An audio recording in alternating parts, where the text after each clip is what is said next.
Good morning, everybody. Today we're going to be doing something slightly different. We're going to be taking a look at one of my games from the recently completed Cape Town Masters tournament. I was playing in the open section, so I believe the barrier to entry, all the players participating in the section, we had to be over 1800 either FIDE or Chessa rated. There was a couple people snacking under there, but that's all part of the fun.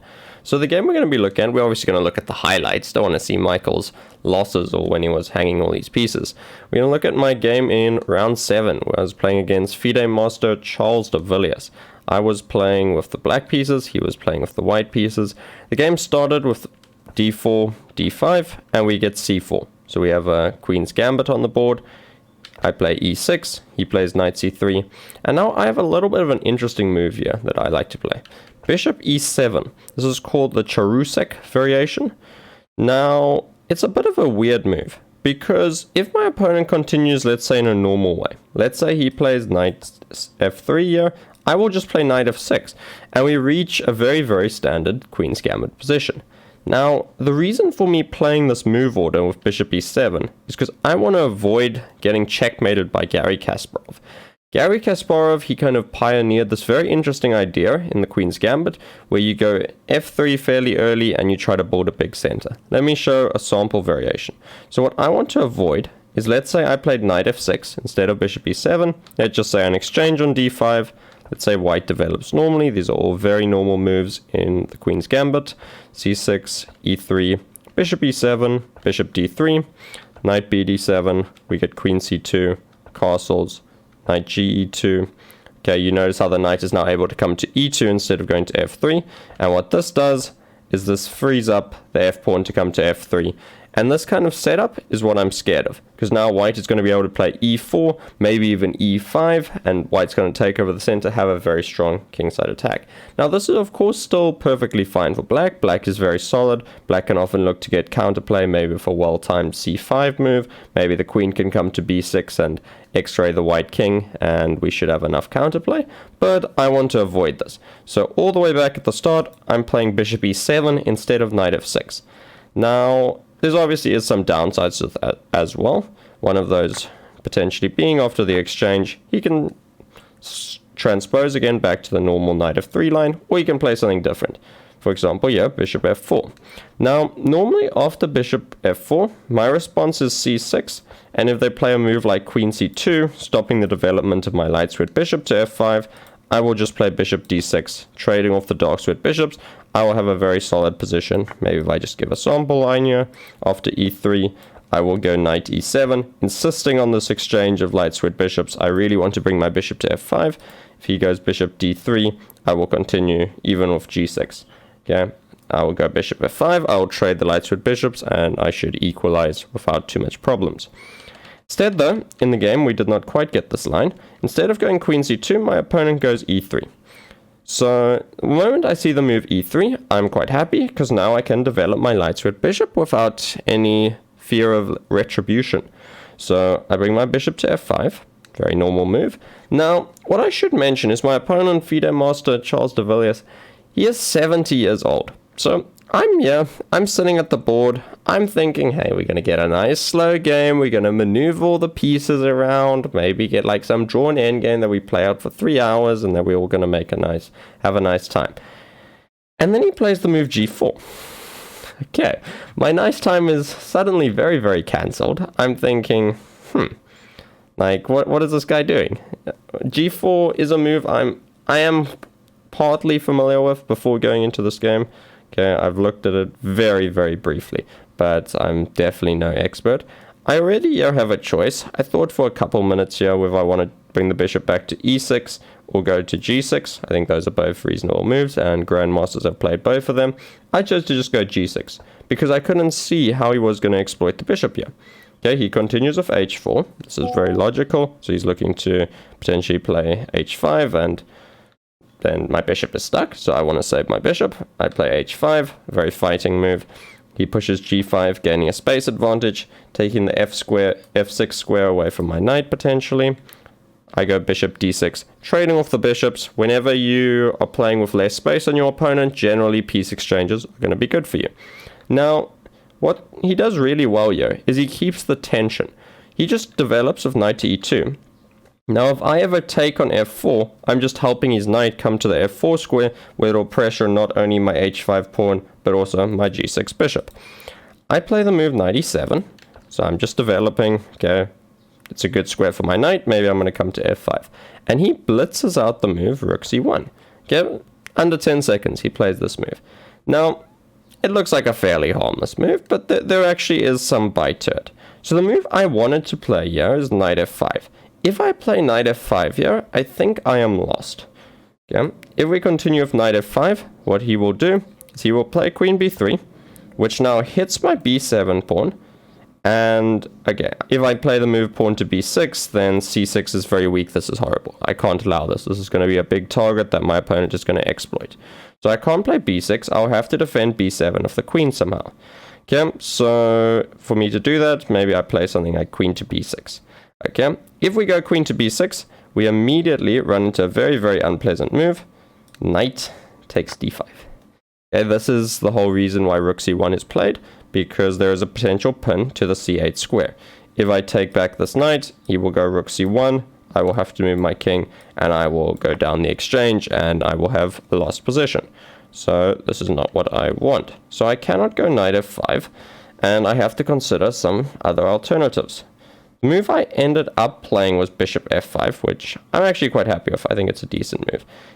I thought long and hard in the game about exchanging on f4, because if I take on f4, he'll play knight takes f4, and now my queen is no longer tied down to protecting my bishop. But even this is quite unpleasant, because he has pressure against my h5 pawn. Now there's two attackers. I do have it sufficiently protected, but I'm going to lose my light squared bishop now, which is not something I really want to do, if possible. Let's just say a line like queen d6, let's say he takes my bishop. Okay, now his bishop is very strong, maybe even wins this pawn immediately with a move like bishop e2. Okay, so I can't really afford to exchange and give up my light squared bishop. The idea that the computer recommends is actually very interesting. It's the move knight to a6, which I did consider in the game, but not for the correct reasons. So after knight a6, white will most likely continue by exchanging on d6 and going queen b3, just for this fast pressure on b7. And now the idea of the computer is he just wants to castle. This is a very nice way of defending the b-pawn, because if queen takes b7 is played, there is simply knight b4, and on our next turn we'll be trapping the queen with rook to b8. Okay, very, very cunning idea, because there's also some other threats, such as knight d3. Black's completely winning here. So realistically, white probably won't be able to take the pawn, and again, if white can't take the pawn, then he's not really better. Okay, the game might continue saying knight f4. Okay, I will have to give up my light squared bishop in this line, but at least I've got myself castled. I've dealt with the problem of defending the b7 pawn. Okay, those are all potential variations that could have happened, but did not, because I played the move bishop to f5. Now, there's two benefits to this move. The first benefit is I protect the c8 square. So there's now going to be no lines where some sacrifice in d5 happens and his rook comes to c1. Okay, so that's benefit number one. The second benefit is the g6 square is now cleared up. I can either put a knight on g6 or I can put a pawn on g6 just to secure h5. Okay, so it's quite a flexible move. Now, I was a little bit hesitant playing this because I have moved my light squared bishop quite a bit. So I am falling a bit behind in development, but that's fine because the position is quite closed. Okay, so development can be delayed in closed positions. He continues very normally, queen b3. I did have to calculate a little bit. Okay, I calculated this ahead of time, but I saw that I could take on f4. Now, what I have to be careful of here is if he takes on b7, okay, counter-attacking, hitting my rook. I just had to see this, and I calculated in the game that I could take on e3, and after, if he now takes my rook, I'll take his rook, and if he takes the bishop, now I can go knight d7, and I have a very pleasant position with a lot of counter-attacking opportunities. So I was looking at some ideas of sacrificing the b7 pawn. He, though, takes back with the knight, and I just go queen b6. Now I've saved my b7 pawn. I'm quite happy at this point. I'm kind of breathing out a little bit heavily. I kind of feel like I've escaped the worst of it. He just plays bishop e2, which hits my h5 pawn. I now can play g6 to defend it because I've got the bishop off the g6 square. And now he plays queen a3. So he's signaling that he wants to keep the queens on, and he's hoping this queen can exploit my weak dark squares. Remember, I've traded off my dark squared bishop, and then I've put all my pawns on light squares, so my dark squares are very weak. He's eyeing out this d6 square for his queen. I decide that's not the biggest problem. I just develop with knight to d7, and he continues with knight to a4, hitting my queen. Now, my queen doesn't have too many options here. We are kind of walking a tightrope. We can't go to c7, because if we go to c7, then we are actually blundering a very nice tactic. There's now a tactic with queen takes e7. And after king takes, we have knight takes d5. Okay, just picking up a full piece for white. Well, I think we actually, what are we up there? We're just up the pawn with the piece activity, I think. Yeah. Okay, white is just up a pawn, but he's getting another pawn, and that will be enough. Because I calculated this in the game, because initially I didn't see this queen takes e7 idea. I saw the idea with just the pressure on d5, which I thought I was fine, because I have my knight protecting d5. Always consider all of your forcing moves, otherwise your opponent might hit you with some nasty tactics. So I didn't go to c7.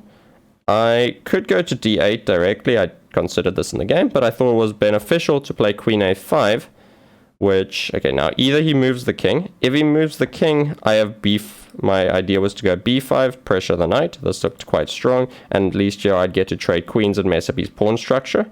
If he does not go b5, or if he does not go king f1, he probably goes b4, which was played in the game. And when he plays this move, I'm quite happy, because now the c4 square is weak. I can look to use the square for one of my knights, which we will see in the game. I will drop my queen back to d8. He goes king to f1, so he's planning now to maybe bring the king to g2. He's a little bit careful about this h4 pawn. He would like to activate his rook on the queen side, but if he moves his rook away too soon, I might just get my bishop off of f5, put my knight on f5, and pick up h4 relatively cheaply. I now have time, though, to play b5. This is a very interesting move, because I leave the c6 pawn very weak, but I'm hoping that I can put a piece on c4, and when I put a piece on c4, then he has no way of effectively targeting the c6 pawn. He decides to drop the knight back to c3. I was more expecting knight to c5 in the game, which I think looks a bit more reasonable. I'm not entirely sure what scared him off of this move. Maybe it's me playing something like a5 quite quickly. Maybe he didn't want to allow the exchanges. I don't know. But he brings the knight back to c3. I play knight b6, so I'm now eyeing out the c4 square. He goes king g2. I decide that my king will be safest on the king side, so I castle. He goes queen b3. This is clearing the way for him to advance his a pawn. I go queen d6, getting my queen off the back rank, finally completing my development. He plays a4. I play a6, and now he plays rook to a1. Okay, so he's clearly signaling that he's wanting to try to open up the A file at a time that's beneficial for him, and then try to infiltrate with his major pieces along the A file. I jump my knight into c4. Okay, this was the plan all along. It's quite a nice outpost. If he ever takes me on c4, I was planning to take back with the d pawn, which now clears up the d5 square for my knight, and I have a connected pass pawn. This would be very, very good for me. Okay, so he can't really capture me. He instead decides to play rook a2. This is now planning to swing the other rook to a1 and take on b5. Now, what I need is I need a plan. Okay, if you're playing chess without a plan, you're often going to end up in trouble. Okay, and it's clear that white has a plan. He's planned to open up the a file. So I decide the best response to this is to play on the other side of the board, and I play the move pawn to f6. This is a very well-timed move. I actually quite like this idea. So he has now committed his rook to a2. If this rook ever wants to come back, it's going to be a big waste of time. So if I can open up lines to my opponent's king, I'm going to be very chuffed with myself. If I can take on g5 and he takes back, this will be a favorable change of pawn structure for me, because I will then have gained an h-pawn which will be passed. It'll be a connected pass pawn. It could be very useful in the endgame. So he takes on f6. I have to be a little bit careful here. I cannot take with my rook. I have to take with my queen.